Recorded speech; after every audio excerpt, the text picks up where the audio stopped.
त्याच वेळेला आम्हाला आहट आली की आणखी कोणीतरी येत आहे.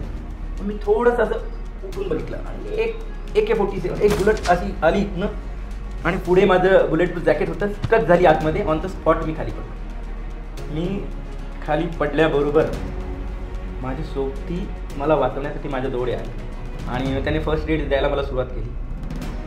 हेलिकॉप्टर म्हणजे माझे कमांडिंग ऑफिसर्स तो पायलट म्हणून आहे. खाली हायडआउट असल्यामुळे हेलिकॉप्टर टच ग्राउंड होऊ शकत नव्हतं. मग आम्ही कमांडो 9 मीटरचा रोप घेऊन चालत असतो. आमच्या सगळ्यांजवळ तो 9 मीटरचा रोप असतो. पण आमच्या कमांडिंग ऑफिसरने खाली टीम लिडरला रेडिओ सेटनं मेसेज पास केला की याच्यासाठी चेस्ट हार्नेस. माझ्या सोबत्यांनी आमचे रोप काढले सगळ्यांचे आणि माझ्यासाठी चेस्ट हार्नेस बनवलं, सीट हार्नेस बनवलं. हेलिकॉप्टरनं वरनं खाली रोप टाकला. त्या रोपला मला बांधलं आणि हेली मला उचलणार तोपर्यंत दोन्ही हातांनी मी त्या रोपला असं पकडलं. मग असं लटकवत बाहेर रोपने लटकवत मला एक पाडीवरनं दुसऱ्या पाडीला गेली.